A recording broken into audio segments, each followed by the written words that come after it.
I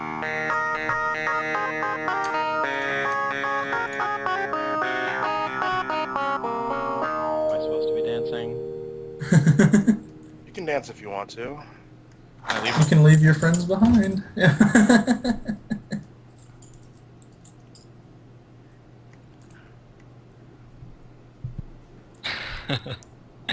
Oh, that Cedric like making the face in the store. That's by far the best. I think running that killed the stream. but Are we I'm back here? streaming Yeah, again. I see it. Yeah. Okay. Well, hello and welcome everyone to what we will call the first, maybe, I don't know what we'll call it. We will call it an episode of Gamestate on the 23rd of July, 2012. There was a massive amount of Magic played this past weekend, including not one, not two, but 3 Grand Prix, a Star City Open event, and also an MOCS if Magic Online is more of your thing. So there were a huge number of events. I don't know how long the show's going to go. Hopefully we'll be able to crunch it down to something manageable.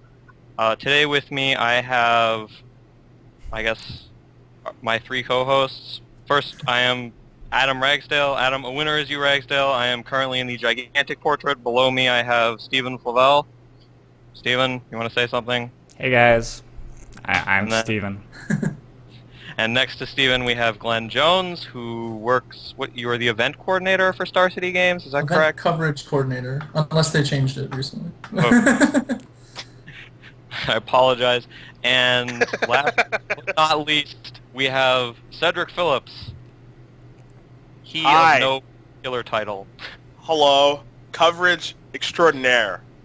Extraordinaire, man. That sounds better than mine. Do you have like cause you do live streaming too, do you have a little thing, a little title, Cedric Phillips? I wouldn't say that I have a title so much. I dabble. You can call me a jack of all trades. Jack of all trades. Even Is though there I'm not like especially good at anything. a Magic the Gathering metaphor? An island of all trades? Probably exists. Perhaps a bazaar of all trades. I like it. I'm Trading surprised posts it exists. make goats said. Oh yeah. Anyway, yeah. today we will be covering, to some effect, all 3 GPs. There was a GP in Columbus, a GP in Ghent, which is in Belgium, I believe, and a GP in Sao Paulo, Brazil. And we're going to start, I believe, with Sao Paulo, which will probably be the one we have the least to say about, but it was the most current format. It was M13 sealed and attended by almost no one who didn't live in South America, I don't think, because of all the other events going on. Yeah. But it was M13 sealed and won by a gentleman who managed to draft a deck with several rares and 3 Vampire Nighthawks. That's all that I can really tell you from the coverage. I don't know if anyone else has anything fascinating to say about M13 as a limited format or sealed, or if they know any of those people involved. I'll just, I guess, open the floor if anyone has anything to say. Corset sealed, man. Yeah, I haven't played much of it yet. I do know, I think, like, it's not so bad because there aren't all these bombs that we're used to from, like, the other sets. And it seems like if you can get a creature to 4 toughness, it's really hard to beat that creature. There just aren't a lot of ways to trade with it. I don't know, other than that, it seems pretty like a basic sealed core format. Exalted? Exalted's a sweet mechanic. It is. I don't know, I didn't get to play with it much. Like, I went to the pre-release and then I did, like, a draft and just played with some cards, and I never, like, had any Exalted things. Haven Squire is still probably, like, as good as it used to be, though, so... God, this guy's deck is really good. Who won the tournament? Yeah. Jesus Christ. Yeah, It's I think funny. that for the next tournament he should be able to like tighten up the numbers a little, maybe fix the curve. That's stuff you figure out in playtesting. Yeah. Seen the interaction where he has like the horn turtle that doubles all your life gain, and he plays like the other Yep. rare, and he's like, I'll just draw all the cards. And you're like, oh, okay. That's cool. This guy's deck is completely ridiculous. Or it like, hits you with a Nighthawk and gains 10, and you're like, oh, good, good. I actually, like, Go ahead. I didn't get to follow this tournament, and I just saw the headline, which is Ronaldo da Silva Jr. is the comeback kid. What did he come back from? Like, is there a thing? I'm like gonna read down, but Someone broke his legs during the draft. Like, well, apparently he lost every game won. Apparently, is what they said. I was gonna say, did someone deal him a point of damage and then he was able to come back? Like, maybe how can he possibly lose with this deck? I was down to 19 at one point in that game. Glad I'm finishing on 44. maybe he auto-submitted his deck, and they so he sat down with 80 in the pile and sideboarded down to 40 and beat him in the next two, something like that. That makes sense. The 6-mana rare, I mean, obviously he has 3 Nighthawks, he has the Rocks Faithlander, but this 6-mana black rare, Flying Exalted when it attacks alone, defending player sacks a dude. Yeah, Come for on. That's a rare, alright. It Yeah. wins the game. Yeah. Nephrox on. up on the screen. That's a big guy. Yeah, this thing is just barely beatable. I don't know. I didn't dwell a ton on those decks, but I really 4-color Garruk is my favorite because he's so ambitious. He wants to do all the things. I can't imagine having Garruk and thinking what I need is a plains to turn on these lifelink guys. Yeah. I don't know. Just it seems greedy to me, but maybe it's not. I've been known to splash a Garruk Primal Hunter before. It was the only green card in a blue-black deck I drafted in the last format. What is wrong with you? I had a lot of manoliths, man. I had a couple manoliths. A couple. Yeah, you need to draw 3. Well, no, I mean, I ran some other cards too, But I had Aether Adepts to stabilize, so it really worked very well. Yeah. I've seen some greedy decks in my day. This deck is fairly greedy, Yeah. I would say. He doesn't even have very much fixing outside of this tier. He has 2 Terramorphic expanses and then no other fixing, I think. Which those are not that good at fixing cards with multiple symbols, because Yeah. you have to run the extra land still. Yeah, and he has an Elvish Archdruid too, but I don't know. I mean, what do I know? He's in top 8 and I'm not, so. Who has the chip? It's consistently not me. Top 8 of a limited sealed. But yeah. Alright. Well, I mean, he did have to draft twice to get there. It's not like he just Oh showed up yeah, and they built do deck, won the double format now. 14 rounds and was like, I'll be on my way to top 8 now, boys and girls. And let's not forget that there were a few matches of Magic, I'm sure. Yeah, I mean, I'm sure he had to play, but whatever. Yeah, the Comeback Kid headline's really good, though. You just, see the headline, and you see the guy's deck, and it's yeah, I don't know exactly how he ever lost ever, but... It seems solid, yes. I mean, that's as far as M13. Before we just wrap that, I mean, I haven't played the format. I know Zach Hill is the lead designer. He's a really good friend of mine, and I've heard nothing but positive things about the design of this set. I mean, from a limited aspect, both sealed and draft. So I'm actually really looking forward to playing it when it is released online, since that's where I do the primary. That's where my primary gaming takes place. Here's my 15-second question-answer segment while we wrap that. Is it better than M12, from what you've heard? Probably. I heard a lot of bitching about M12. Yeah, I mean, I didn't mind M12 that much, but I like to attack, so I can understand that other people might not share that joy. But I've only played it a few times, and it seems fine. I was playing Magic in all the games, even when the ones I lost, so I don't have many complaints about that. I like that. I despise M12. So anything could be better than M12 in my opinion. I just did not like it at all. I know there were a lot of people who did like it, and I like attacking more than most people too. But I just didn't enjoy playing the format and Bloodthirst and how good the red-black deck was if someone got it. Just didn't really like it. And how terrible it was if someone didn't get it. Yeah. Yeah. I just wanted to jam Frost Breaths and Coral Merfolk, man. That was my thing. My big question about M13 is if Merfolk Looter manages to remain the best common in the set after you make it cost 1 more mana, make it red, and make it discard first. And I think probably not quite, but No. it's still think going to that be guy is up good. there. Yeah. Well, the one in Innistrad is really good, right? I don't see how that card wouldn't Civilized be very Scholar? good. Well, that one actually Civilized just beats Scholar people has to 5 No, I meant power. Admiral. Yeah, the looter that can attack and kill your opponent too. Yeah, that one gets by okay. Yeah. I think I lost the same number of games to like Civilized Scholar filtering my opponent's draws as I did to them spectral flighting the 5/1. So, like, He's versatile bad. card. Versatile card. I don't know. I Alright. can't see looter being bad ever. Basically, is what I'm trying to say. Sure, yeah, Even you're when it definitely looks right. like Rummaging Goblin. Yeah. So moving on, I think we're going to do standard next. We're just going to go backwards to the eternal formats last. The only standard event this past weekend was the Star City, which 50% of us were at. Some of us in more visible capacities than others. It looked like the metagame was fairly diverse, which is kind of new for standard. It's looked a little bit diverse, but it looks to me like from these results, there's no deck which you would say is clearly best. How do you guys feel about that? Do you think that Delver is no longer the clearly best deck in the format, or do you think it just sort of had a slight recession and will be back to murder everyone in the following weeks? Let's go to Glenn first, because he's to the right of me on the screen. That's a fair tiebreaker. I think Delver isn't the best deck anymore. It's just another very good deck, and there's a field of them, basically.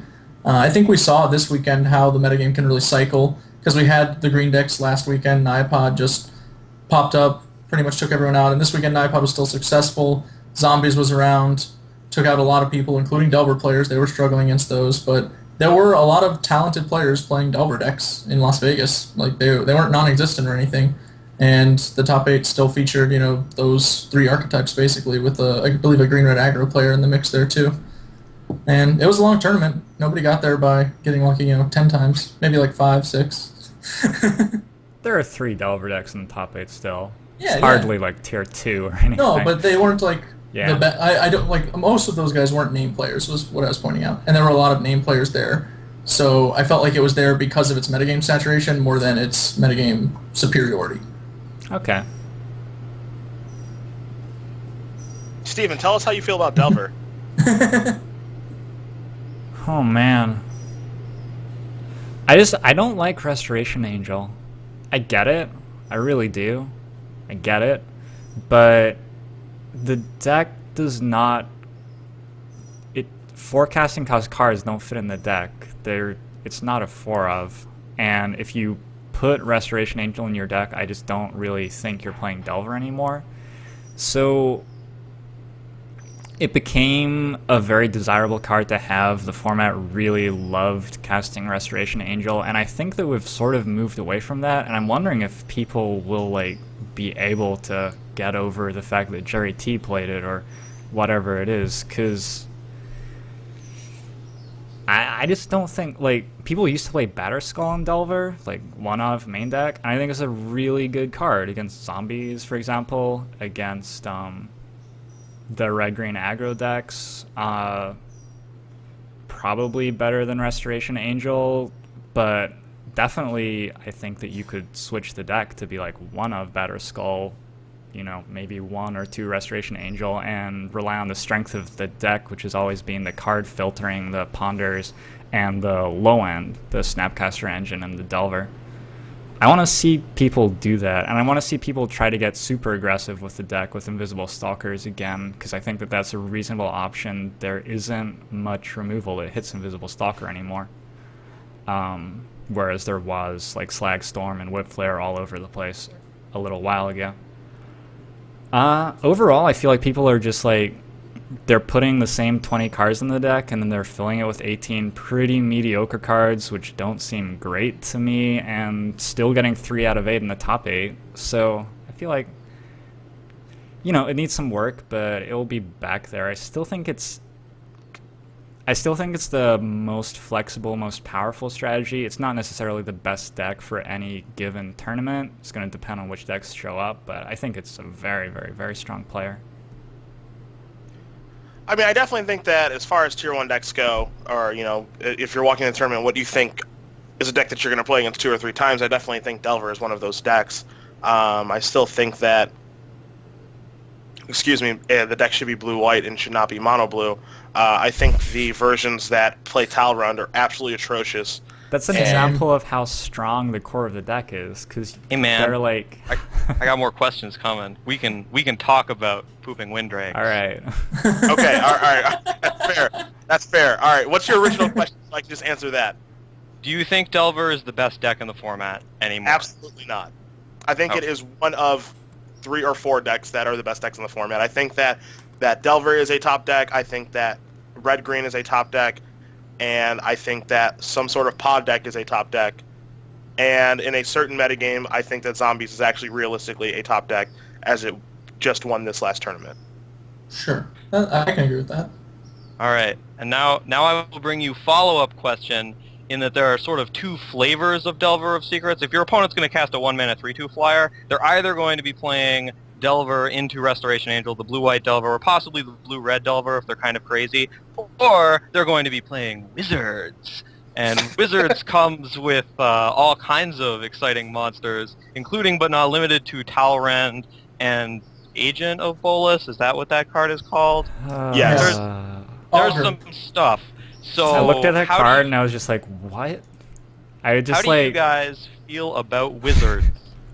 I like Augur of Bolas a lot, but I am not a fan of Talrand. I think that card is really bad.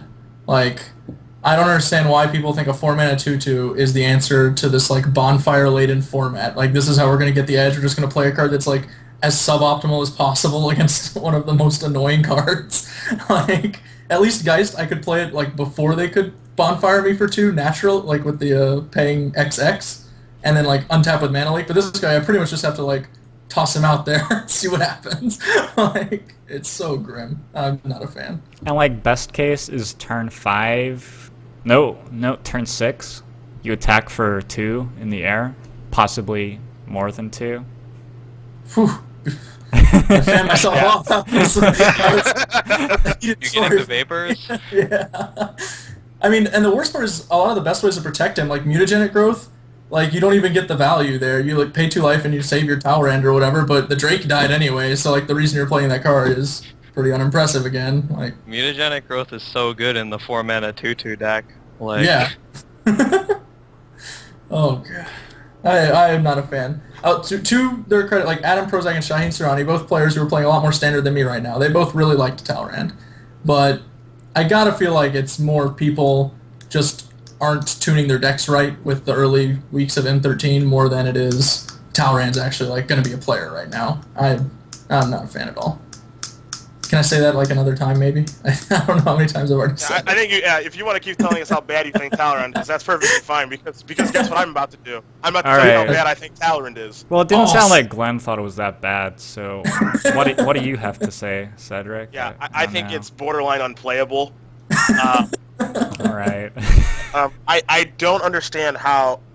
There are so many reasons I think it's bad. Like, first of all, Bonfire is one of the best cards in the format. It's one of the pillars of the format. And to have your plan be like 4-mana 2/2, especially if you're on the draw, I just would want to die, first of all, because that's like awful. You probably will. And my wish will come true. Oh, do you? Tell me more. But I don't think that you need a card in your deck where it's like, oh baby, my gut shots are even better now. Because gut shots either awesome or terrible in the context of a metagame. So you don't need this card that makes that card better. And you can be like Steven and debate on how good Restoration Angel is versus Talrand, but like in Prozac's deck list, he was boarding out Talrand for Restoration Angel, and that is just completely asinine. I don't understand why you would ever want to do that, where you're just like, game 1, I want this guy that makes 2/2s, and I've built my deck around this guy that makes 2/2s, and he's a 4-mana 2/2, and then after board, you're like, they probably have an answer, so I'm going to board these Restoration Angels and try to get them. 2 toughness just isn't enough after dumb. boarding, Cedric. Yep. It's just stupid. So, Steven, any thoughts? Yeah. Do you like Talrand? Is he your buddy, Steven? My favorite thing about Talrand is that people will put him in the deck, and like best case is we attack for 4 on turn 6, and they'll still win. Like, whatever. Like, I imagine like Talrand, he like shows up to the party And your opponent's like on 4 at this point. And you like tap out turn 4 for your Talrand. And your opponent like untaps, he looks at your board, you've got like a flipped Delver, a Geist of Saint Traft, and like Vapor Snag in the yard, and he knows you're holding Snapcaster, and he's like, Talrand got me again. Yeah. I couldn't come back. I think the card is just terrible. It doesn't do anything. I like that the mono blue lists are playing Inkmoth Nexus too, because like you're gonna deal 20 damage to your opponent by turn 5, and you're gonna deal them 2 damage and poison. Like have 2 poison counters as well. I played Inkmoth Nexus at GP Orlando when like mutagenic growth first started being the thing, you know. And I even got Jerry on the train. Me, Todd, Jerry, I think Gindy even got tricked. And you can already tell where this story's going. I actually, like, the Inkmoth Nexuses were better for me than they were for everyone else, but they weren't that great. And admittedly, if I didn't think it was so fun to kill people with them, I probably would have hated them. But the entertainment factor was pretty high. How does it feel to be poisoned? People are like making this argument a little bit like in the chat and just overall like on the internet that like Talrand is really good in like the Delver Mirror, but like I don't even think that's true because like in the Delver Mirror, everyone has phantasmal images throughout their 75 cards and they're going to be boarding an image anyway if your deck contains Blade Splicer or Geist of Saint Traft. So you're just giving phantasmal image even more value by having Talrand in your deck, and if you're going to pay 4 mana like to play Talrand, and then I cast Image, and you're like, oh, but hold on, sir. I'm going to cast an instant. I've just played a 4-mana 2/2 Drake. It is your turn. Like, that's awful. Well, to be fair to Talrand, like in the mono blue decks, maybe players aren't bringing in the images because they don't have the Geist and Splicers to copy. But I definitely see what you mean. Like there is an efficient answer to Talrand already in everyone's sideboards and main decks. Like they already have access, so they're going to be able to get you. And the card can be powerful. You can also make some tricks with like Vapor Snagging it back or whatever, but there will always be a creature in play when you do that kind of stuff. So like worst case scenario is they image like a 2/2 Drake, which is not even the worst thing in the world. I mean, it's still a 2/2 flyer in the Delver matchup. Yeah. And it adds cards, excuse me, that they have to image to their deck, but like at the same time it's like if we both have Geist in our deck, like I can answer your Geist with my Geist, and then I can answer your Talrand with my Phantasmal Image, and then like we're still I think you guys are starting in the wrong place. We're talking about the Delver Mirror, and you guys are talking like answering a 4-mana or 2/2, which is going to make a Winddrake. Like, what are you? What mirror are you bringing out your leaks so often? Like, I mean, I bring out at least 2 leaks like every time. But they're dead on turn 5. Like my Invisible Stalker, he has a Rune Chanter's Pike, takes 7. That's not how it's been. That's not my experience. No, like, I think what you're saying is true for the Delver list that people are playing. People are playing, like, Blade Splicers and Restoration Angels, and it's a higher list, and it's slower. And I can see Talrand being playable in that spot. Playable. Good, maybe. Definitely playable. But the Delver Mirror used to be, like, I cast my Invisible Stalker, I put pants on it, you take 20. And there's no reason that you cannot play Delver like that in this format. I just don't get it. I don't understand why people aren't still doing that. Well, I mean, what they've basically done is they've went through like all these like levels. And it's kind of like what happened with Dark Depths like a few years ago. Like, you know, they have like level 1 of like just normal Delver, and then like we went to, well, I don't think Geist is good. I think that we should play Blade Splicer now to trump Geist, and so they started doing that, and then everyone's like, oh yeah, well how about Consecrated Sphinx, and how about Sun Titan, and all this nonsense. And if like someone just like went down to level 2 and was like, yo man, I got Pikes and Stalkers, let's do this, and they're just gonna be like, well I've got Talrans and shit, I'm dead. I mean, people have done that. I read a really cool blog post from Simon Gertzen, I think that's how his name is pronounced, about the Delver list he ran in the Germany WMCQ. And his list was just like 1 4-drop. I think he had 1 Restoration Angel. And another deck in the top 8 had 0 4-drops. And, I mean, that's Delver. Adam Boyd, top 8 of the Invitational with the mono blue, Stalkers, Pikes, and all that stuff. I like that deck. That was one of my favorite decks from the Invitational too. So yeah. How many baby Yuyas can we have at any given tournament? The only other thing that I think is worth mentioning, now that we've now that we've all said really terrible things about Talrand and can all look really stupid when he's insane in a month or whatever. Perfect. There were 3 Zomboars decks in the top 8, I believe. How do you guys feel about Zomboars? Do you think Zomboars is going to take over the metagame? I really don't think that it is, but I figure we should just throw it out there, because some people may look at this top 8 and be like, well, Zombies is going up and Delver's going down. Buy, get your Zomboars. So what do you guys think? Is it buy? Should you get your Zomboars? Baby, buy. Let's go to Ced first. Ced, what do you think? Zomboars, yay or nay? I think Zombies is fine. If we're just going to talk about Zombies in general, I think that you should be playing Black-Red instead of Black-Blue because the red cards are just way better. Brimstone Volley and Vulcan Wrath Aristocrat are reason enough to consider that a deck. That being said, I think the reason that deck is relatively popular is because barrier to entry is relatively low. The deck is cheap, and the deck is fairly straightforward. I also think that the deck is, like, pretty good. Like, Black-Red Zombies is the most aggressive deck probably in the format, and, you know, a deck like that, if you're drawing your red source on time so that you can turn on your volleys, your pillars, your aristocrats, that sort of thing, it's, like, a pretty good deck. Like, it still has no good 2-drop. Like, Highborn Ghoul sucks because of Gut Shot. Not a fan of Skursdag High Priest, huh? Yeah, no, High Priest blows. Blood Artist is actually pretty good, and then you can be like Patrick Sullivan and play Walking Corpse, which is, like, embarrassing on paper, but, like, it makes sense. But then it's just, like, a question of, like, where's your pride level at? Like, are you okay with playing a Grizzly Bear in your deck? We better get this one up on stream. Yeah. I really love the story about his opponent reading the card when he played it. Yeah. What does this do? Walking Corpse, it's got a story to tell. I like playing cards in your deck that you can explain to your opponent via charades. You can be like, what does this do? And you can be like, arrgh! That's pretty much my MO. But I think that Zombies is, like, it's not, like, one of the best decks in the format, but it didn't surprise me to see it, like, do well at the tournament and win the tournament. Like, it's pretty good against Delver. If it starts with, like, its 1-drops on the play, it's going to definitely lose a sideboarded game because Celestial Purge, Timely Reinforcements, whatever. But any deck that is that aggressive can beat someone, and realistically, it can beat anyone. So. The only thing I would want to add is 2 cards in particular, actually, I think make Zombies a little better than it might otherwise be considering the nature of it, and that's like Blood Artist and Gravecrawler are 2 cards that people actually struggle to beat. Like, they don't understand the things they have to do to pattern the game into such a way that they're effectively racing those cards. Like, I see people making attacks and blocks that just are digging them deeper and deeper into a hole they're not going to escape. Like, watching people play against Blood Artists is really funny. They're like, I'll just block your creature, and then I'll... Oh, shit. Yeah. Well, that was less successful than I expected.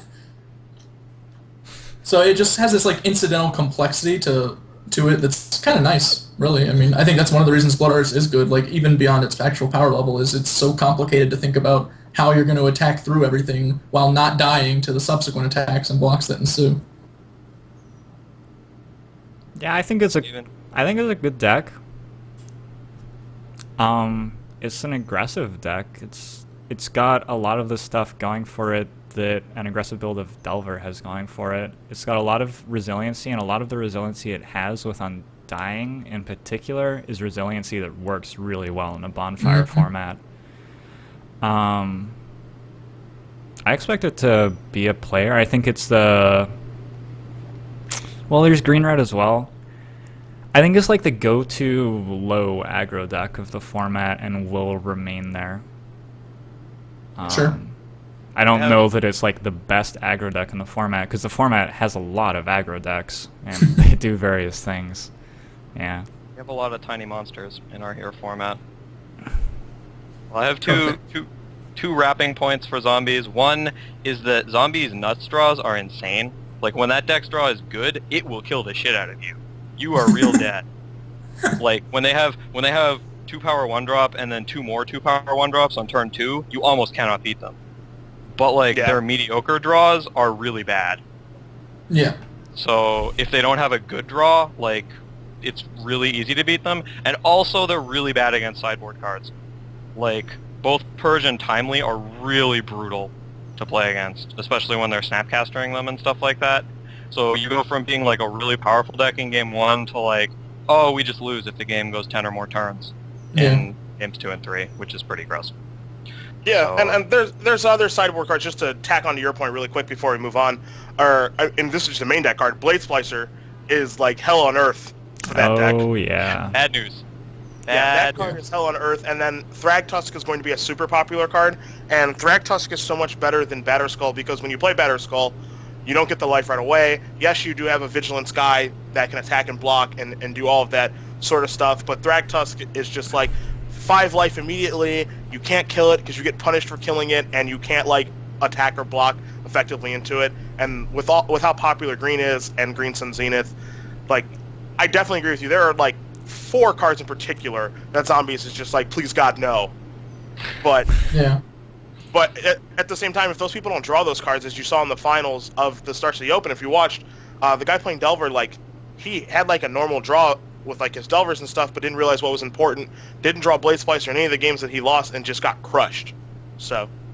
Yeah, there's some pretty serious like role assessment stuff that needs to happen when you're playing Delver against Zombies. Like you need to realize there are parts of your decks that just don't matter at all against Zombies, Yes. and they're so good against everyone else. And you're like, I have 3 Delvers on turn 2, and Zombies is like, I could not care less. Like actually don't care at all. Yeah. But yeah, Zombies is a thing, and it will happen.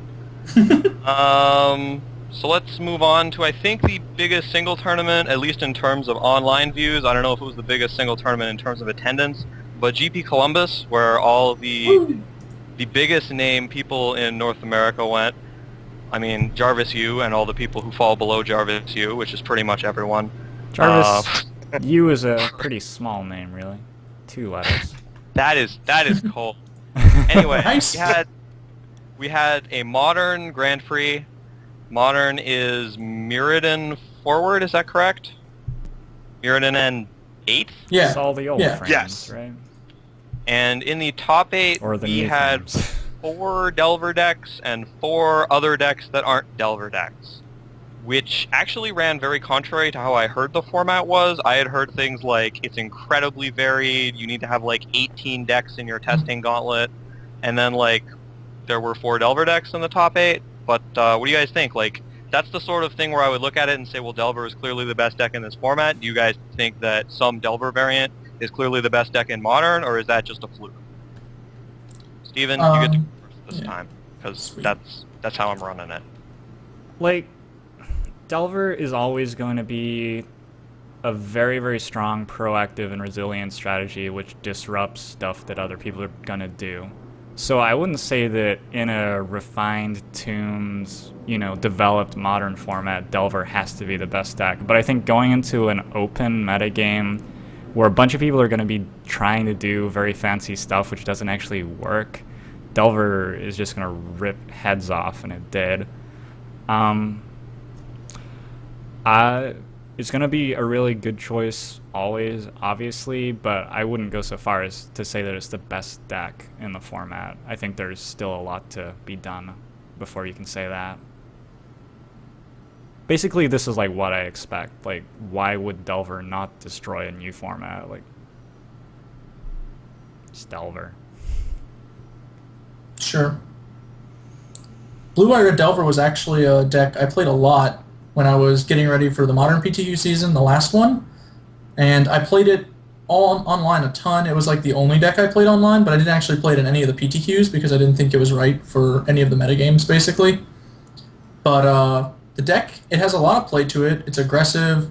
It capitalizes on your opponent's mistakes really well because you have such great threats that'll just kill them when they mess up, which is how I like to punish my opponent's mistakes as a general rule. You did. That's one of the reasons I love aggressive decks so much, is like the control deck, your opponent messes up and you're like, sweet, I get to resolve this spell that draws some cards or something, but I'd much rather just get them for the rest. But it's a tough deck to build because you have a lot of options. Like, even tiny stuff like Remand versus Mana Leak is a thing, figuring out how many Geists, figuring out your sideboard, because you can run all kinds of different sideboards with that deck, so it's a sweet deck because it's adaptable, but it is tough you have to know what you're building for, basically, I think. Yeah, it's pretty hard to say that it's the best deck in the format when all 4 lists are very noticeably different. Yep. Like, which one is the best deck in the format exactly. Sure. It was funny, actually, at SCG, before we left for Vegas and before Jerry left for Columbus, he was considering playing Blue White Red Delver. I don't actually know what he wound up playing, and he was asking me for sideboard card ideas because he knew I'd played the deck some, and he was writing down like every card. And the one I gave him that he hadn't written down was Hidetsugu Second Right, which he refused to write down. So much fun. And I did sideboard that for like 2 weeks in Blue White Red Delver when everyone was playing Tron, because they didn't have fetch lands, and they didn't have a way to get their life total to an uneven number. So you could just, like, attack with a Delver, lightning bolt them, a Step Links and a fetch land attack, and then they're done. Like, it's just over immediately. That's all, folks. And I didn't get a lot of people with it, but it was pretty cute. It was not ultimately good enough because everyone figured out, like, green-red Tron trumps the other Tron decks, and then the 2 red-red extirpate your land became, like, way better. I can't remember. Sowing Soul? Yeah, Sowing Soul. So, Sowing Soul and I go way back, but... Excellent. That's funny, because Sowing Soul only became good recently, right?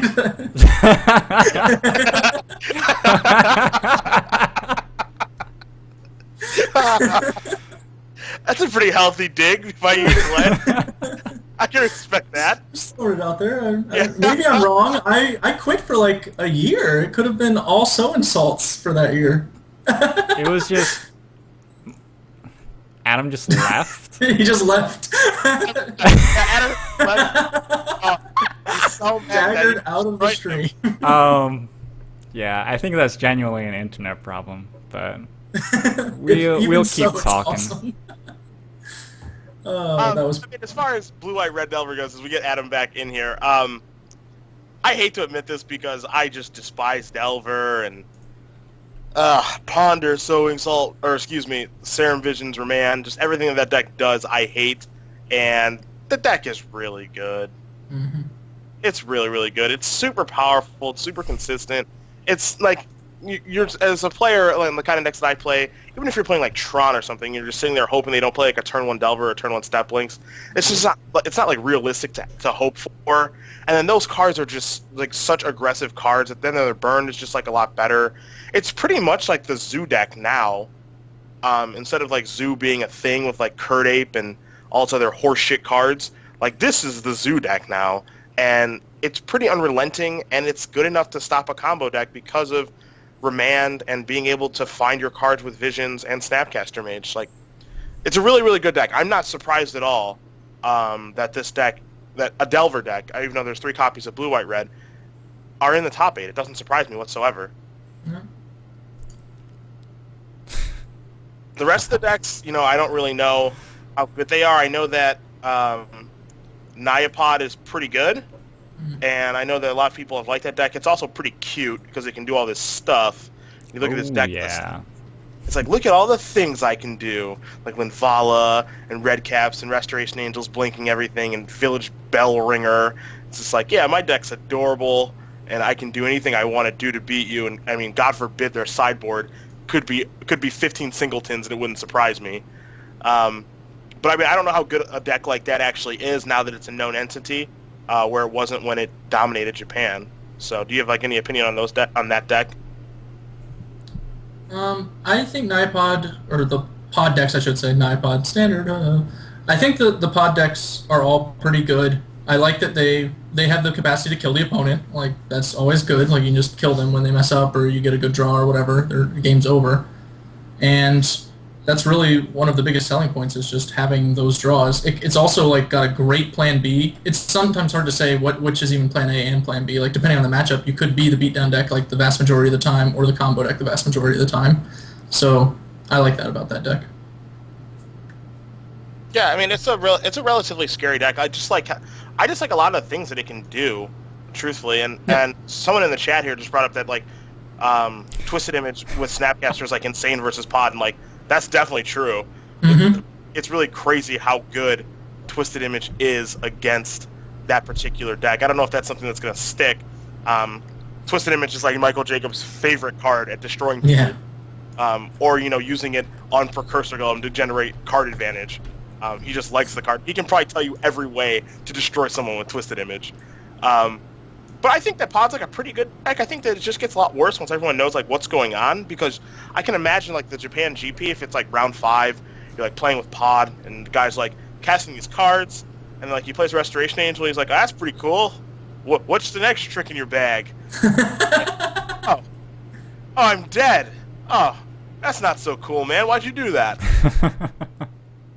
And then you see like it can find these different ways of going about comboing you, or just playing like an honest game, or like grinding you out with Birthing Pod. It's a pretty good deck. I just don't know if it's as good as these Delver decks are.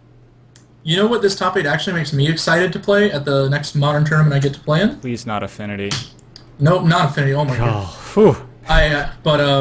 Blue-Red Fairies. It was the last deck I played in Modern, and I loved it. I was mad that I wasn't playing it the whole time, and it's quite good against all of these decks, I think. Chiboy Yim came up with it first, as far as I know at least, and it's like Mono Blue Fae in the main with Lightning Bolts and Grims, and then you sideboard Blood Moons and Ancient Grudges with like a Breeding Pool and in there also.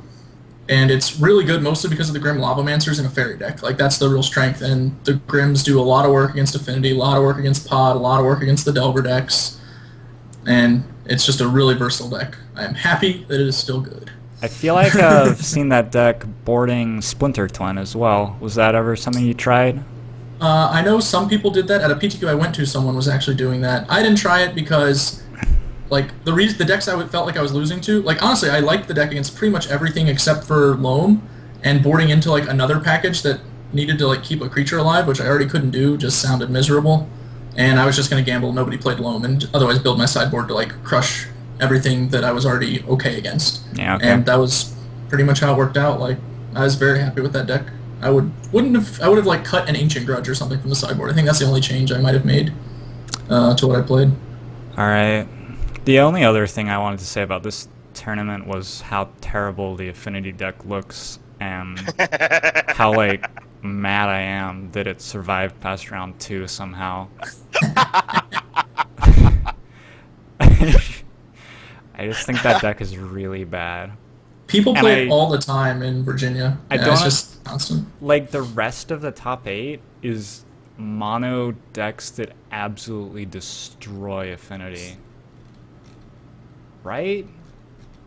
It is, right? They're all... Oh, maybe not the pod decks. Maybe the pod decks have a little bit of trouble. I feel like the Delver decks must destroy it. The Delver decks, it can vary. I think it mostly depends on like how they're boarding against you. I'm trying to remember how my matches played out. Because most of the time it was like controlling Vault Scourge was like the big deal. If I could do that, it wasn't so problematic. Vault Scourge and Etch Champion. But the sideboard can be messed up. Like, sometimes they'll board in Blood Moon, sometimes they won't. Sometimes you'll have basics in your deck, sometimes you won't. So like, that's kind of messed up. But I mean, you have to remember, too, that, like, the Affinity deck is just, like, it looks like complete horse shit on paper, but, like, it's super unforgiving. Like, it has draws where it just puts, like, its entire hand into play on turn 1, and it's, like, you're on the draw, and you're going to take some damage from, like, your fetch lands or your steam fence or whatever, and, you know, Cranial Plating can beat anyone. You know, anyone can peel Galvanic Blast into Shrapnel Blast, which means you're starting the game at, like, essentially 9, or that's dealing... You're starting the game at essentially 11. Like, I agree with you that like, the deck isn't that good, but it's certainly powerful. You know, Cranial Plating is a powerful card. Etch Champion is a powerful card in the context of the format. Like, if you have an Etch Champion with Metalcraft, and it's like with like Springleaf Drum, Cranial Plating, and like Etch Champion, and like you have no other permanents, like there's a lot of decks that just can't get that off the board, and they can't like beat that. So, I'm not like terribly surprised it won the tournament. Like, I think it's like if you're going to play like a psycho-aggressive deck, it's the best one. But I can see like where you're coming from, Stephen, where you're like, this deck is ugly and it should not win because it is ugly. I don't know, man. The only other thing was this format used to be mono Knight of the Reliquary, I feel like. And it looks like this format is now mono not Knight of the Reliquary. Like, just no. We have, what, like 7 aggro decks in this top 8, and 0 of them had a copy of Knight.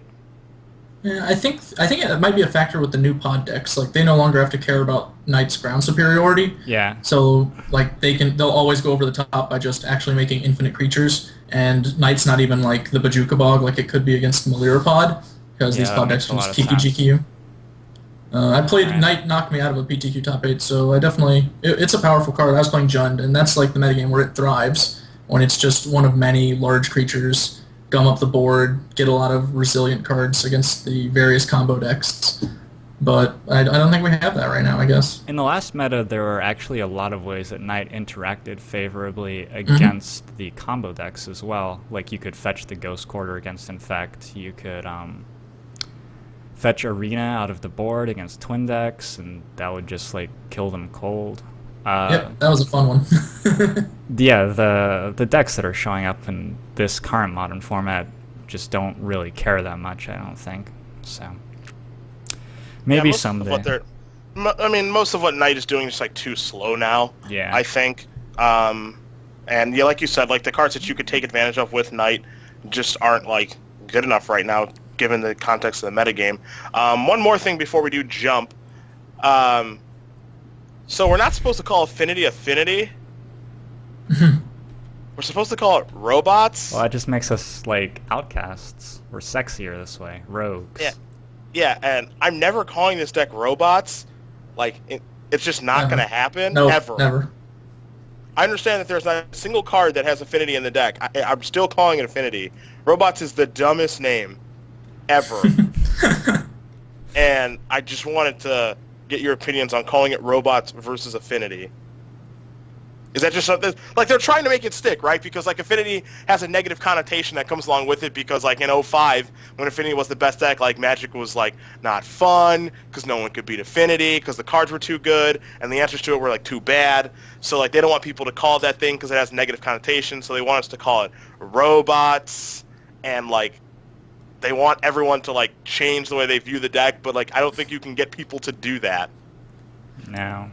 It's always going to be Affinity to me. There are probably going to be newer players who call it robots. Maybe 10 years from now when I'm like dead or whatever happens in 10 years, that'll be normal. These are the things that I wind up actually spending a significant amount of time arguing about at the office. Like going back through the deck database for the weekend, like what are we calling this one? What's the difference between Esper Control and Solar Flare? These are arguments that we spend massive amounts of time on. Although 10 years from now, a kid's going to be like, that deck's called robots? That doesn't look like my, like, walking Roomba. Like, yeah, that's a fair evaluation. It's going to be really awkward if it does. So Adam is sending me texts, and it's like he's desperately trying to escape from his technology cocoon or whatever. Aww. His internet has died, and now he's restarted his computer, and it won't start again. I mean, no one said it would be easy in Canada. So I guess it falls upon us to move on.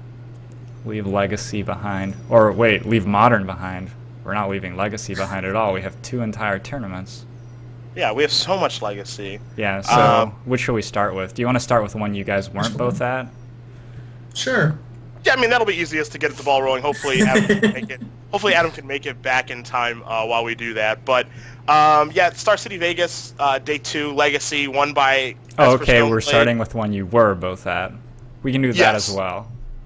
Esper Stoneblade won the tournament. There were 2 copies of it in the top 8, along with like a Belcher deck, 2 Dredge decks, a Maverick deck, and something else. Wait for it. Glenn, what was the 8th deck? I can't remember, man. I purged this stuff immediately. Yeah, you guys are both like The Walking Dead by this point, I'm pretty sure. Yeah. I mean, it got a little dicey. Oh, Goblins, right, because he had to leave. Femus. Oh, well, that's why I don't remember him, because he stopped playing Magic. Yeah, because he just immediately just gave up and left. And so I guess the questions are, is this an accurate representation of the metagame? Are we surprised that Esper Stoneblade won? Were there any interesting decks? That sort of thing. I guess the first topic is just like, how do we feel about Esper Stoneblade winning the tournament? I think the deck is fine. It's like, it just feels like it's like such a fair deck to me. It's nothing like too impressive. Like, I get it. Stoneforge is a good card. you get to search for Jeet and Batterskull, and some decks just can't beat Batterskull once it's in play, and it's got some permission, both proactive and reactive. It's just like a deck to me that just doesn't seem that good. Sure. I mean, I've actually come around on Stoneblade a little bit. I didn't like it for a long time, and it was watching people playtest it that actually sold me on it, because watching people play it in the tournaments, it felt like mostly their opponents messed up and they just dominated them with like a timely force of will and slipping a Batterskull into play at a weird moment or whatever. But watching people test with it and seeing how they could grind out wins against different decks, like just manipulating which cards were good, figuring out when to land a Jace, like all that stuff, that was pretty interesting to me, and it gave me newfound respect for that deck. Definitely watching people play it, I feel like I'm just not seeing I'm not seeing all of what's going on. Well, maybe that's a polite way of saying I feel like they're making terrible plays, but sometimes one, sometimes the other. Sure.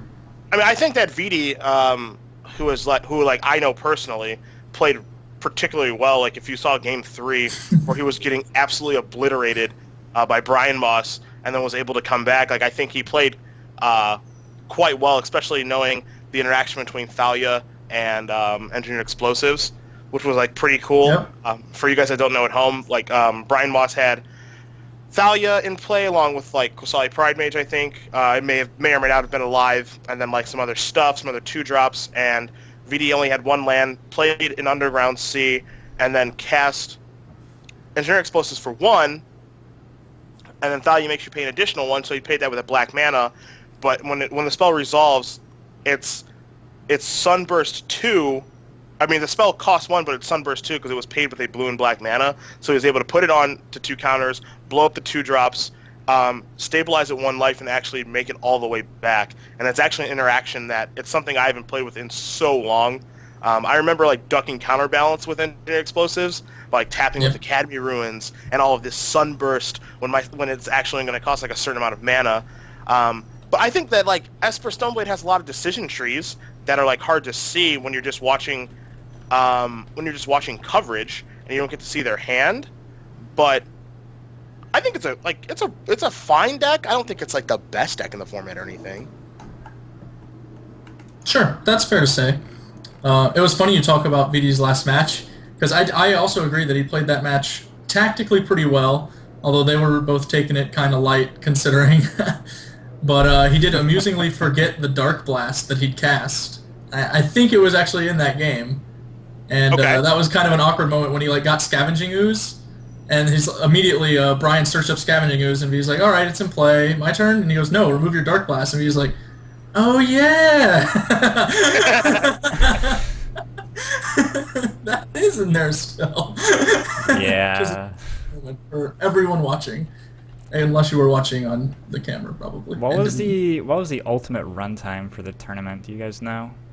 Well, we started it about 10:15 a.m. was when the player meeting sat down, and I know I didn't get out until about midnight, but the tournament ended before that. Probably about 10:30, I want to say. That's my guess. Yeah, I was out eating dinner by 11 o'clock, so I mean the tournament did run long. We Patrick and I actually thought that the tournament was going to end up shorter. Like we started the top 8 around 8. And we didn't expect it to take 3 hours because Belcher, hello, right? Like Belcher and Dredge. As a commentator, as I do a quick sidebar, we have to talk about Belcher. Really? When you see like a Belcher deck or like a Dredge deck in the top 8, you're just like, yes, kill him dead, because then we get to go eat and go to bed. I hope you light them all up. And then like the Belcher games just like took a while, and then the finals was Esper Stoneblade and Maverickers. No, it's gonna take forever. Yeah. I always tell people, people worry about journalistic bias in coverage and commentating. It's been an issue every now and then, but I tell people I'm very simple about it. I always root for the person who wins game 1, because that's my day. I have things to do. If you win game 1, you got my support. So if you guys were commentating like 4 rounds of Magic, you would be enjoying it more and like want to see a good 3-game match, right? This is just like two tournaments in a row.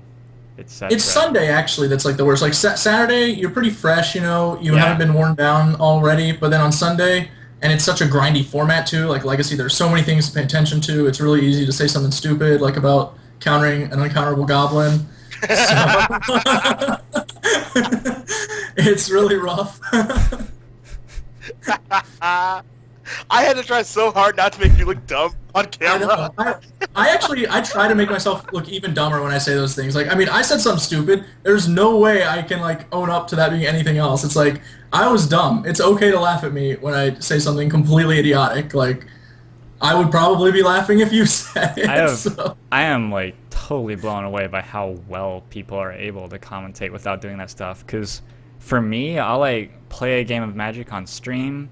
I'm playing well, and I'm like in the zone, and I'm getting it. The cards interact and stuff, and I'll be like, "All right, guys, let's like recap that game after I've watched it." And I like open up the replay, and I'm up to like turn 2, and I'm like, "Why did I do that?" And it takes me like literally 15, 20 seconds to work out like the most basic thing. Like, I cannot cast that 2-white spell, as I do not have 2 white lands. I don't know how you guys can do it sitting in the booth.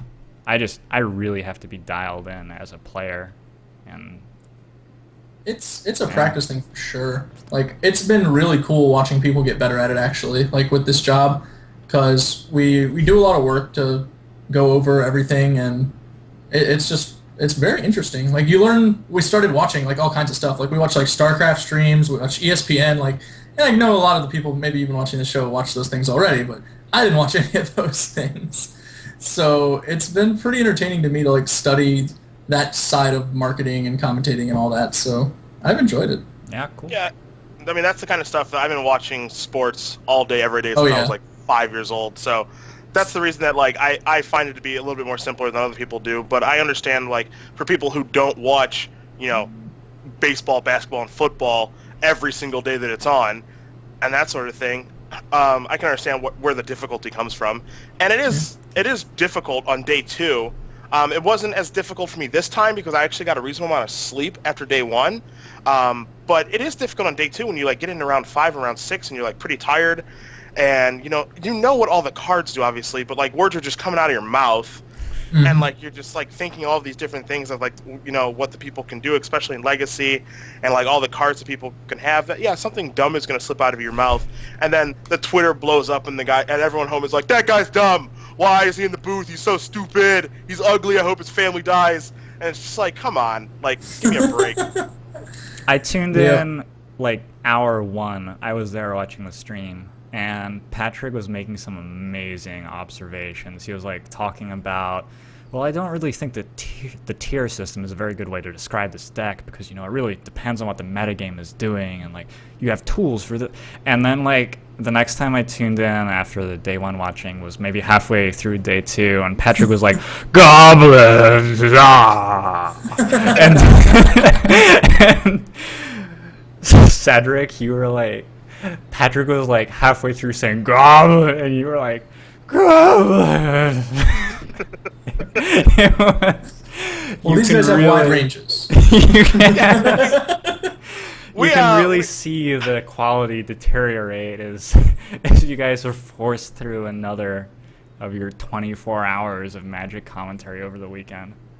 I mean, I definitely think that, you know, like, day 1 I think went especially well, like after round like 1.5, when Patrick and I are really good friends, but once we figured out how we wanted to do things, I think like things went really well. On the back end of Sunday, we especially in the top 8, we were just like, man, we're kind of exhausted. We're just gonna have some fun and entertain some people. Mm-hmm. Especially once we found that like everyone split before the top 8, so like it wasn't like a high pressure situation. Yeah. One of the people conceded. Like the finals, the guy's like, "I'm conceding to go home." It's just like, whatever. Like, let's just have some fun with it. So that's what we did. I like those, and it happens a fair bit. Like, people are getting tired on Sundays. I know in Detroit, Patrick and Adrian were just hysterical. Patrick Chapin, and on Sunday, like, they had a real good time with it later in the day, and it went over really well. It's the exact same way, pretty much. So I feel like that's sort of how it works. The standard tournament is serious business, and then the Legacy tournament, it's really everything goes. anything yeah, goes. I mean, that's what Legacy is as a format too. So especially when Jerry is playing Mrs. Jerry. That's. To get back on track a little bit, as we talked about Esper Stoneblade, I know, Stephen, you wanted to talk about Belcher. I'm sure you probably have some interesting opinions on that deck, and I definitely have my own because I've played it a lot. You know, what are just like your overall thoughts? You know, do you think like if you're watching the top 8 and the top 4, should Josh Watan have won the match? Like, just what exactly did you want to discuss about the deck? I mean, first off, I'm really interested with this sideboard idea. I'm wondering how he compensates for the matches where you really need 15 islands, you know? But yeah, that's refreshing to see that somebody took a Belcher deck which actually has a board. I wonder how much he boarded throughout the entire tournament. Yeah. I wasn't actually there for the top 8, so I didn't get to see the matches, unfortunately. But Belcher has always been one of the decks that I wish was good. And it's never necessarily been a deck that is good. So I'm really excited to see that quite a few weekends in a row that people have been playing Legacy, Belcher's posted a top 8, I feel like. I don't know if anyone's like counting, but there have been a lot of top 8s with a Belcher deck in there. Sure, and kudos to Josh, actually. Like, well, I watched him play, and he was very thoughtful about what he was doing with it. He wasn't just counting to 7, as we joke, because that's all you have to do. But well, it's a deck where like the game's over on turn 2 or 3. You're gonna have like just a couple of extremely crucial decisions. I guess it's not necessarily over turn 2 or 3, but that's what you're aiming for, of course. Yeah, he played some grindy sideboard games, actually. Just watching, like, Carpet of Flowers was a player in those a lot of the time, letting him like slowly start to amass a couple of things, like cast a Burning Wish a little early maybe, all that kind of thing. And I was just generally impressed. Like, I've never played Belcher. Not my cup of tea, although I can sympathize with anyone who would enjoy it. But Josh, he came to play, and he was playing relatively tight Magic from the look of it. I didn't get to watch his match against Vidi, but I imagine that was a good match. Was it, Cedric? Like, yeah, no, that was a really good match, actually. Game 1, Josh was able to put a Belcher into play around a Spell Pierce, and then just had to draw into mana sources to be able to activate it, which he was able to do over the course of 3 or 4 turns. The next game, he had the option to put a Belcher into play, or he could empty the Warrens for a bunch, because he drew Empty the Warrens for his draw step, which actually changed like the complete dynamic of the game, because like if he goes to just put Belcher into play, then like he's in the same situation that he was in game 1, which is like where he wants to be against VD. But against blue decks, typically you want to cast Empty the Warrens because it beats Force of Will. So he like Empty completely changed exactly what he was going to do for his turn. He cast Empty for 10. VD had explosives, killed all the goblins, and then like won. And then game 3, Josh was on the play, mulligan at 6, had a turn 1 Xantid Swarm, and no way to like kill VD. VD dealt with the Xantid Swarm. Game went super long, which is like not where Josh wants to be, of course, and VD ended up winning. But overall, like the thing about Belcher that people don't really understand is basically what you said, Glenn, is like it's not like a super decision heavy deck, but like for the 2 to 3 turns of the game that you are going to play, like when you're against a blue deck or something, you actually have to like reasonably think out like what you're doing. Like you're not just gonna count to 7, cast whatever card, and be like, okay, I hope this is good, because if it's not, I'm dead, or you're dead, or like whatever it is. Like there is actually some things that occur that you can steal a win. Like I've had games where when I was playing Belcher 2 years ago, where I would lead my opponent into like a Force of Will, hoping for them to counter like a ritual that they think would break up the ritual chain, when like I have other stuff. I just want to like, add to my storm count with Empty, like that sort of thing. Like there are draws where Force of Will doesn't beat you, and that's what people don't seem to understand. Sure. I actually think, I want to say it was Arilax. I'm not 100% on that, but he wrote an article for SCG, or somebody did, and I think it was Arilax, that like detailed all the different ways you can kill someone with Belcher. It was like 16 things or something, like against a Force of Will deck specifically.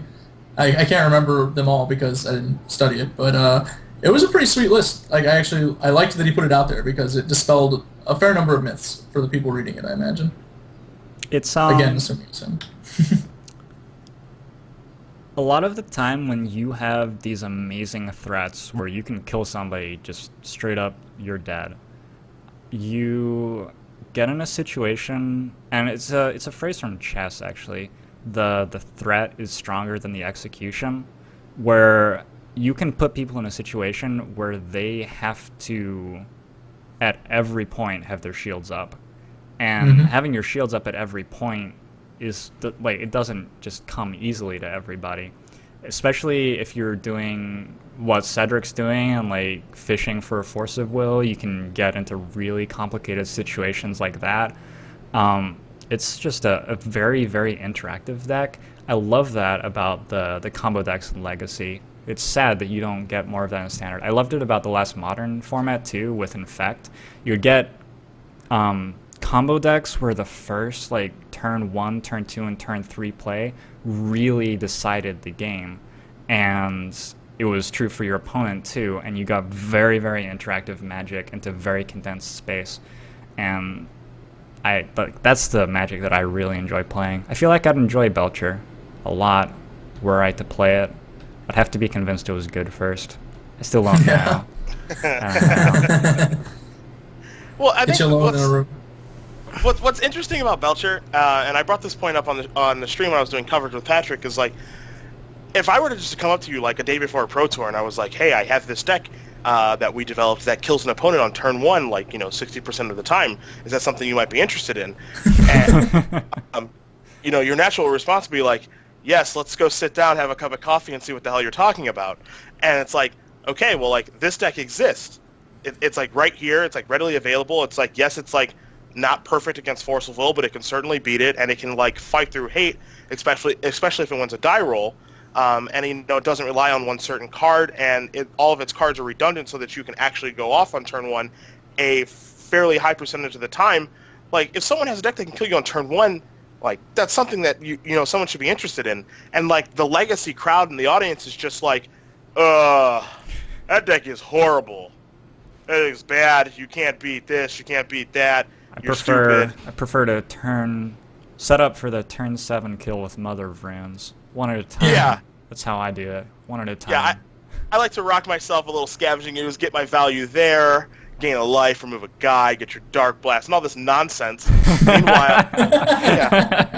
Meanwhile, over here in like La La Land, this guy's like, yeah, Red of Flame, you're dead, have a good day, nice Mother of Runes, you buffoon. I don't understand what you're doing in this tournament.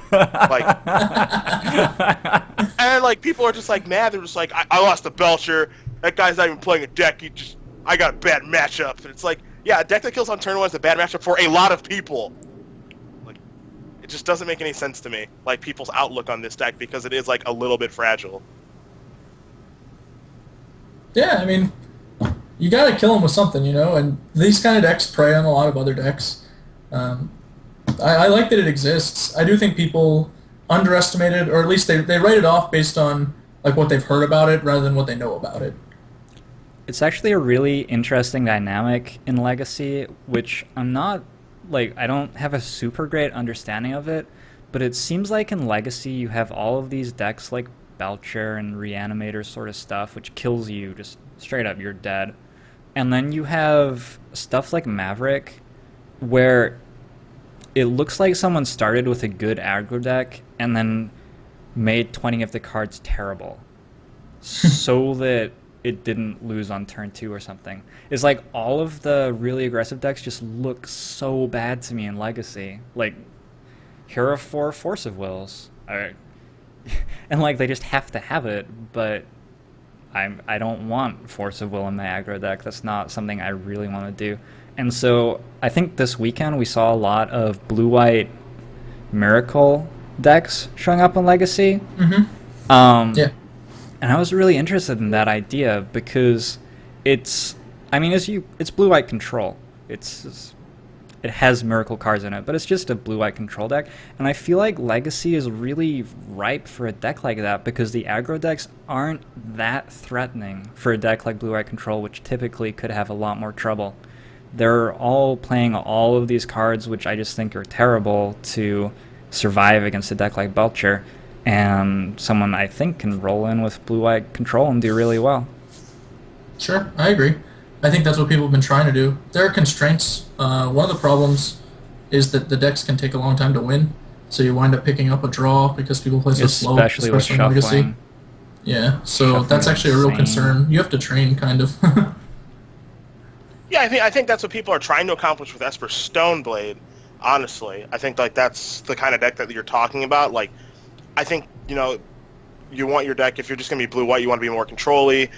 You want to have like a healthy amount of basics, so like you don't lose to like stupid wasteland draws and that sort of thing. Like, there's probably a deck there, and I actually think that blue-white miracle, or you can just call it blue-white control, what have you, is actually like a reasonable deck.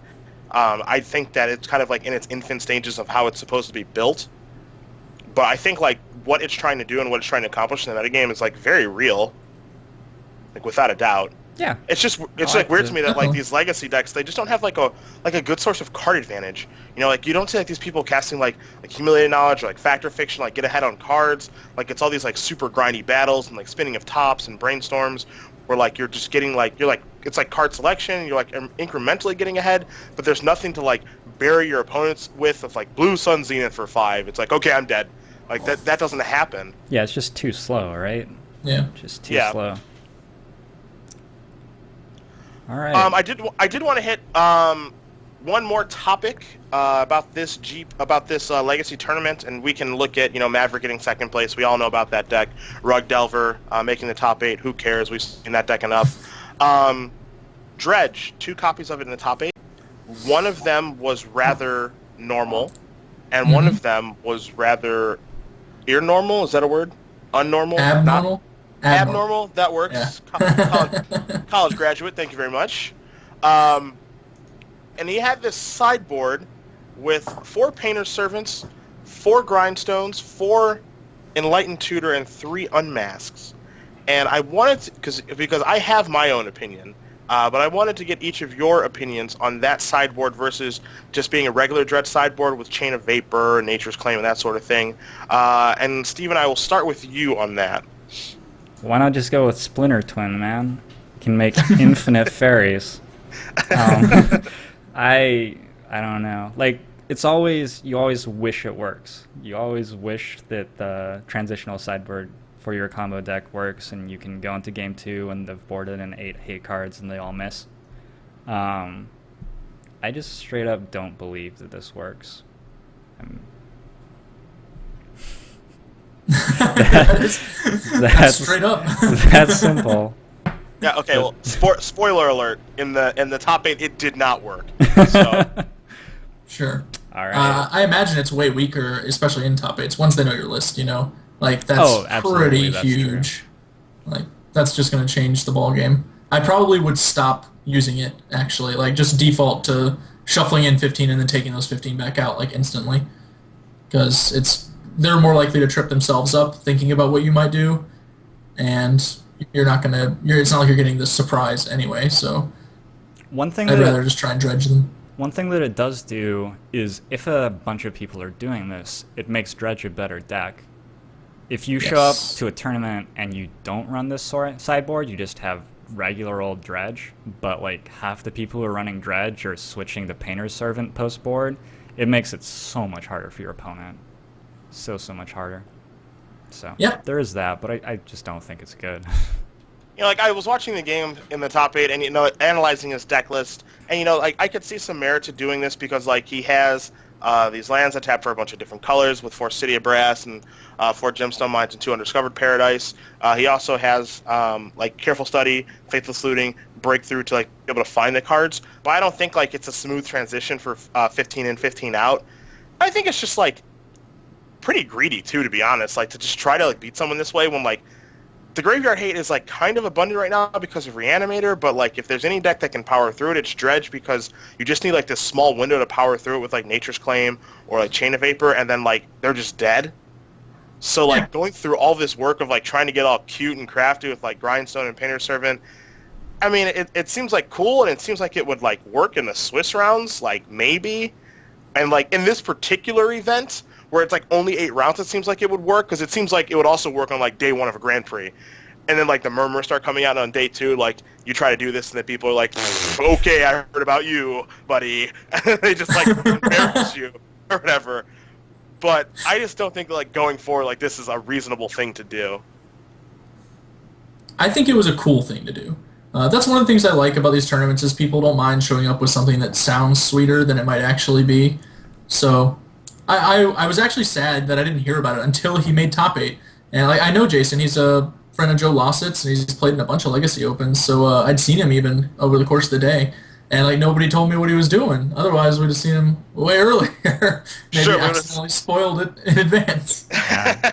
I bet he's glad that you didn't. Like, probably. I don't know. Everyone loves the camera, right? Everybody. Do you guys ever consider like giving away information via the streaming? Do you guys like? It's a concern. Like we have things that we're willing to do and things we're not willing to do. We respect deck lists and sideboarding and things like that. We try to make sure that we're not doing anything too much. I ask people if they want to do deck techs. You know, like they're not necessarily forced on them. Right. Of course. We can deck tech whatever we want. Like if they show up, they're open to being publicized in whatever way. But you know, I try and be courteous about it. And if people want to talk about certain things or not talk about certain things, you know, that's fine too. So. Yeah, I mean, like we'll talk about certain things, like when we do coverage in the booth, you know, we get handed both deck lists, so you know we're trying to do a thing, we're trying to do a show for the people at home, so they know exactly what's going on. So most of the secrets are going to be given away by myself and Patrick when we're in the booth. But I think you know if they don't want to do deck checks or anything like that, deck techs or anything like that, I can completely understand. There are some times when I just want to like have my secrets too, so I can understand where they're coming from. And I think that, I mean, that pretty much covers it. I think that this is like a pretty accurate representation of the Legacy metagame, especially for the Star City circuit.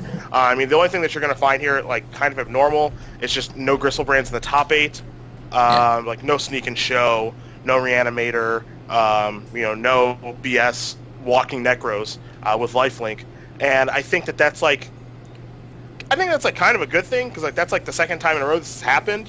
With like the Legacy GP as well. We're going to get to the next Legacy GP in a second, but like just everyone complaining about how good Griselbrand is, and like now that people have like a smidge of hate, like that deck is like falling off like rather quickly. It probably doesn't come as it doesn't come as a surprise to me. Does it come as a surprise to either one of you?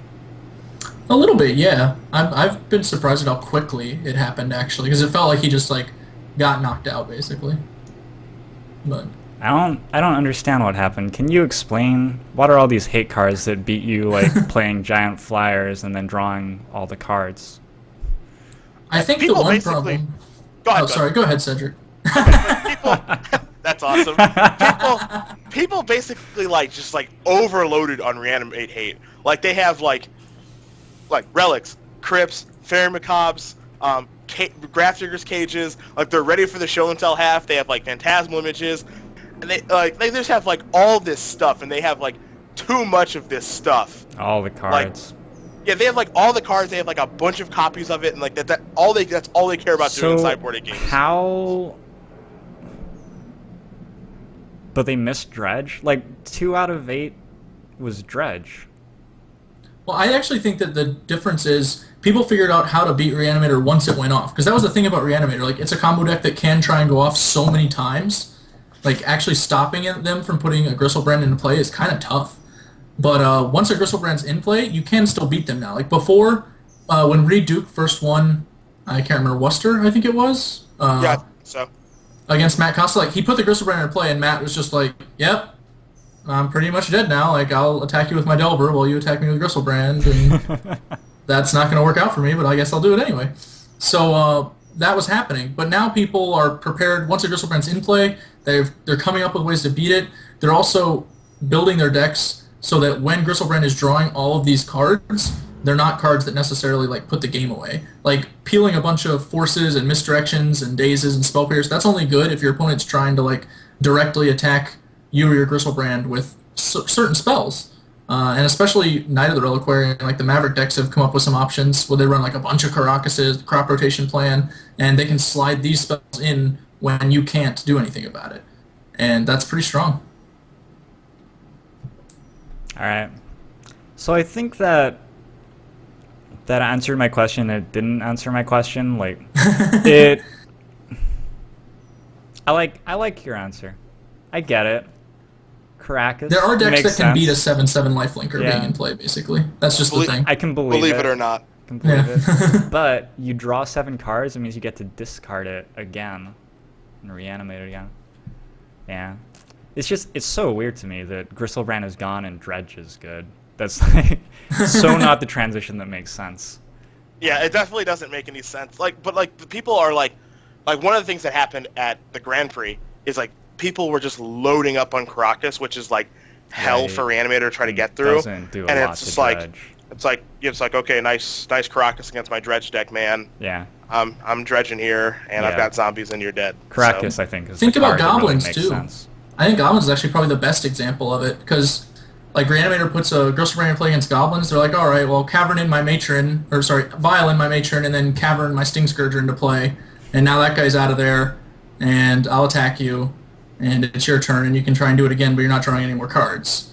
Whereas against Dredge, none of those plays matter at all.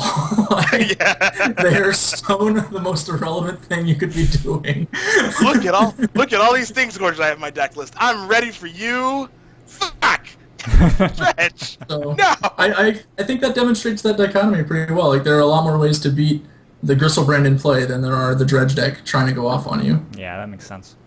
All right, let's take a look at Ghent. Yeah, that's going to be the last tournament, and it was won by a deck that we haven't seen for a little while, actually. And if you guys are familiar with the European metagame versus the American metagame as far as Legacy is concerned, the Euros like combo a lot more than the Americans do. There's a lot of big... Yeah, traditionally they like combo a lot more than we do. We've seen Storm win a European GP before, and it won this one as well. And I guess, that's clearly the first topic we'll talk about is just your thoughts on Storm, how good or bad it is, and, what kind of hate it deals with and that sort of thing. Mr. Jones. I like Storm as a deck in general because it's a thinking deck. I like to think. I have a lot of fun with that. One of the things I liked about this guy's list were the 4 Dread Knights, which I don't think I've seen before. I know I've seen them like in sideboards before, some with Storms, but this guy came dedicated, and obviously like it kills Thalia pretty efficiently, which is the big selling point on it. And it kills all of the Thalias. Like there won't be another one anytime soon. Every single Thalia. Yeah, like they can't just recast it or get chained or whatever. So I like that. That was very cool. I imagine it also just slows down the Maverick decks that are attacking you, which can come in handy. And beyond that, most of his deck looked like pretty reasonable. Grafdigger's Cage is like, I think, a different artifact hate card than most people run, but it's still just an artifact hate card at the end of the day. So I like Storm. When I was 13, I would like Goldfish, the Storm deck. Proxied it up, sit in my room, Goldfish. That was my Friday night. It's like, it's not playing Magic. It's so weird. To learn how to play Storm, you just have to... It's like you're starting at 0. I'm like... So I play my Volcanic Island turn 1. Now, which of the creatures in my hand... Well, when I look at my hand, like, all of the cards do these weird things. Like, I'm looking for the Michael J. article explaining... how Dark Ritual factors into the philosophy of fire exactly. Can't really work it out. How Dark Ritual factors into velocity. Yes. So, I don't know. I love seeing Storm decks do well because it's such a different area of Magic and it's so unexplored for so many people.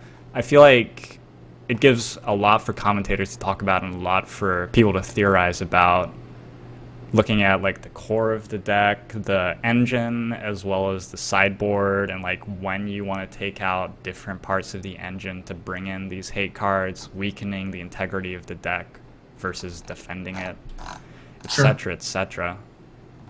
I guess the other thing that I really love about Storm is the idea that you don't have to go off straight away. I actually played a lot of Blue-Green Storm back when that was a deck in Extended, and my favorite matchup was against Arms Chant. you would have games where you just both had 13 lands in play and neither of you could cast a spell because you died. And, sure. So getting into stuff like that as well, although I think that's much less common in Legacy because the other decks just have much more powerful things they can do to you if you're not doing anything. But yeah, I love the archetype, and I have a lot of difficulty analyzing the power and everything.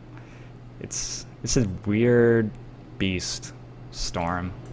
Storm is like super interesting to me for a couple different reasons, and I'm looking at Teemo's deck list right now. I like what's like so different about Storm, and like it's even more different than Dredge. Is like when you look at like someone's deck list, like from the abstract, like someone who's playing like Maverick or something, like you can just judge that person. You're just like, why is this guy playing like 3 Night of the Reliquaries? What an idiot! Yeah.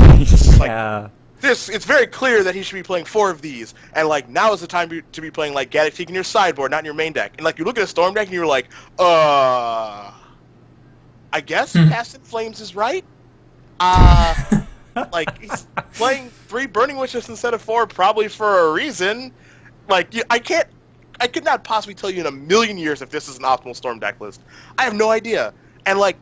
I think you can say it for like 98% of the people as well. They just have no clue. They just know that like this is a deck.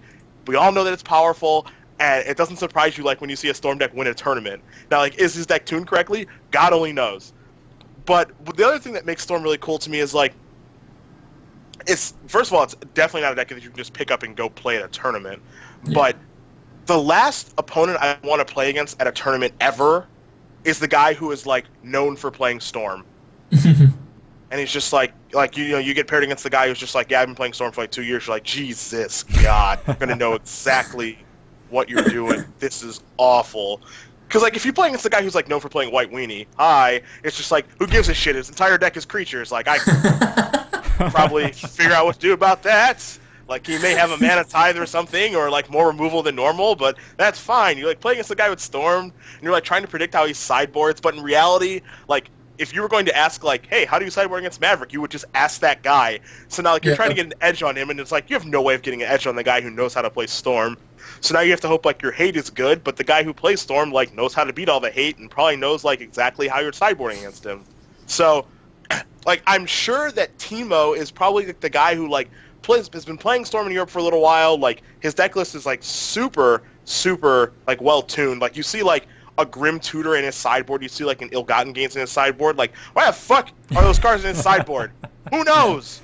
Like, but I'm sure like there are reasons for that, and like it doesn't surprise me, like when you see a Storm player, like my assumptions are this guy knows what he's doing, he was like preparing for this tournament for a little while, and he probably crushed everyone that he played against. So, I definitely agree with you, Steven, like, Storm is really cool, like, I like decks that are like outside the box, like Dredge and that sort of thing, because like once you learn how everything in the deck works, you get like this sick edge against your opponents, because like they don't ever, in testing, like when you're doing like, you go to like the local card shop or you're playing on Modo, no one's like, hey bro, you want to play like some like matchups versus Storm? Like you want to play some games? Like see how the matchup goes? The guy's like, no. Like what are you kidding me? Let's like keep jamming Jund versus Dorian and see like what matters. And it's like, I don't know who the hell finds that fun either, but it's like more likely to take place. Like sure. That's why like back in 2010 when I played Dredge at Grand Prix Oakland and I got 9th, like I just had like this sicko edge on people because I just played Dredge for like a month straight online, and like I'd play against people and they're like, yeah, I don't know what to do, but I have these Tormod's Crypts. Are these good? No. Like, oh, okay, you win. Like, that's the same thing that happens. Yeah, that's the same thing that happens with Storm. People would board in, like, Meddling Mage and Gaddock against me, and, like, Mage Dread Return, and then, like, I would just pull the 3 out of my deck box and be like, that's embarrassing. I don't trying to accomplish. Like, I haven't seen that before. Like, and that's, like, the exact same kind of advantage that Storm gets, too. Like, it's really unique. So, like, that's the first thing about that Grand Prix. The other thing, that was kind of interesting about it, besides being a little bit more combo-centric, I think this is another one we don't see Griselbrand. Is that correct? Yeah, we do have a sweet-looking Sneak and Show style deck, though. Not Show, actually. It's just like Sneak for black. Yeah, or sorry, Show. Huh. It's just Show and Tell with black for Thought Seizes and Limdol's Vault, and Duresses, and then its sideboard's Bitter Blossom. That's an interesting card to be sideboarding, trying to grind them out. Yeah. Though. I guess post-board he brings in Bitter Blossoms with Jace, so it can serve as like defense for the Jace and as a way to just actually attack your opponent to death. Yeah, it sounds kind of cool. I feel like he had something to say about that in his like player interview. I don't remember what it was. A pearl of wisdom, no doubt. One moment see here. If we can. Well, Let's see if we can find it. God. Scroll. Yeah, he said he wished he'd sideboarded some Karakuses. And he apparently never drew the Chases and Bitter Blossoms, he said. Alright. That didn't really enlighten us, did it? No, but it sounds so cool. He won despite them. Yeah. It's kind of interesting actually, like this deck list. Normally you see Sneak and Show and not just Show. But his deck is a little. What's the word I'm looking for? I guess proactive is the word I want to look for, or like it defends itself better against like the hate cards, and then it's super reliant on finding Show and Tell, which Limb Duel's Vault does a nice job of. Same with Personal Tutor. Do you guys think that like these decks should have Sneak Attack and Show and Tell, or do you like having Show and Tell and like a bunch of discard? Like, is there one way that you guys would prefer to be or the other? I will start with Steven on this one. It's a tough question because it's another one of those archetypes which just doesn't really seem like Magic. So I'm like trying to think where you lose out with Sneak Attack versus what you're gaining. And I don't know, Cedric. I don't know. That's a really hard question. I ask the tough questions, man. It's what the people want to know. This is a really hard question. You realize how hard that question is. I'm also going to be the last one to answer because I don't have a good answer yet. Do you know what Limb Duel's Vault does? That's more like a reasonable question to ask someone. Oracle, please. Yeah, I don't know. I'm just going to cast a Show and Tells, man. I think this deck looks a little bit more like a Storm Shell that uses Show and Tell rather than like a traditional Show and Tell deck. Because it's got the ability to force through its combo and like play around a few things, and it has the Limb Duel's Vault, so like Sneak and Show gets you with its redundancy kind of, but this deck is more about like picking you apart and then showing you a combination of cards that wins the game. Like, sure. It's kind of interesting, right? Like because like people, I guess like we talked about earlier how everyone's deck is set up to like once they get a Griselbrand into play, like people have taken the approach of okay, like dude's gonna get Griselbrand into play, and I'm gonna have to get it out of play. And this deck, instead of like relying on Griselbrand being in play, it has like Progenitus that like, hey, once I'm in play, suck it, it's not going away. Same with like Emrakul. So it's like more focused on like the threats that it does put into play aren't going away. Though I guess Emrakul is a little worse against Karakas. Right. Yeah, I was just gonna say like Karakas seems pretty good against Emrakul. Like, you're better against Karakas because, like, not all 8 of your threats get bounced. Right. Because, like, they can't bounce Progenitus, so it makes you a little bit better. Assuming walking into the tournament, you're assuming everyone's got, like, Sting Scourgers, Karakai, and, like, that sort of thing. You're better against that. But, like, I think that Sneak Attack was, like, a pretty big selling point to playing Red, because, like, you had the cool backdoor of, like, casting Show and Tell and then, like, putting Sneak Attack into play. Yep. And I don't know if losing like that option plus like just losing Sneak Attack in general is better or worse than just having like these Thoughtseizes and these Duresses to like slow down both combo decks and aggro decks so you can buy yourself time so that you don't die. I think it kind of depends on what you're expecting, probably. One thing it does do is it lets you do the Bitter Blossom J sideboard. I don't think you can do that if you're in the normal Sneak Attack sort of shell. Yeah, you have to do the Jackal Pup Chandra sideboard. It's a little different. Yeah, that one's a little bit worse. The only other cool thing to come out of Ghent, we have like a Dark Confidant, Hymn to Torek deck. Those decks are boring. I mean, those decks are straightforward. We make you discard. Knight of the Reliquaries. Yeah, we have some Night of the Reliquary decks. I mean, Maverick originated over in Europe for the most part, and then the Europeans basically convinced Americans that, like, yo, green-white's not pathetic, you guys are all wrong, and now we have caught on. And then there's also this, we talked about Miracles earlier, or blue-white control in general. Steve, I know that you were wondering, why isn't that more of a player, that sort of thing. There's 2 of those decks here, and one of them has 3 copies of Standstill. Yeah, I thought that was terrible. Okay. But I like the deck. Okay. Any reason you don't like Standstill? I understand it. I don't... We were talking earlier, I feel like, about how Legacy is this very grindy, incremental card advantage. You don't see people casting the Fact or Fiction. You don't see them drawing 3 cards at once. And Standstill is trying to make that work. Mm-hmm. But, I mean, there are reasons that doesn't work in Legacy. And I don't think that you can consistently make Standstill do that for you. Do not think so. It has the Landstill sort of feel. It has the Mishra's Factories. It has top, so it can get top into play, and then it can stand still and get a little bit of advantage. But I feel like so many times playing a deck like this, you're going to either be behind on board and standstill is awful, or you're going to be at a point where you've, like, stabilized the game, cleared the board, and you play the standstill, and you're like, ha! Standstill, gotcha. But at that point, you already won, realistically. So, I don't know. I feel like it's a card that is really easy to start to like in testing and put in your deck, and it's a card that will pay off a lot of the time, but I don't think it's an optimal card to be putting in there. I think that on a lot of the really tight situations, Standstill is going to be the card that loses you the game. Just kind of go more often as a dead draw than anything else? Maybe not more often than not, but definitely a decent amount of the time. The real concerning thing is, like, if you're not in a position, like, if you play that Standstill in a position where the game isn't already over, like, then that means they probably might be able to actually overcome it, which is really concerning. Like, oh yeah, like, if you play Standstill against Storm, they're like, shrug. You get to draw 3 cards the turn I kill you. All right. Hopefully they're not good. Most of your other ones aren't, so... Hope they're 2 more Standstills, right? Yeah. I'm going to lead off with Duress. Draw 3, and you're not... I'm going to make sure I can kill you now. Yeah. Yeah, I mean, I would agree with that.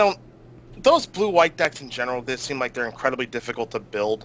I mean, card pool is ridiculously deep, obviously. There are so many different ways you can go. You can go, more land still. You can go with, an Enlightened Tutor package with Counterbalance and Moat. You can go, like, Planeswalker-centric and a bunch of Wraths. There's a million different ways you can build the deck.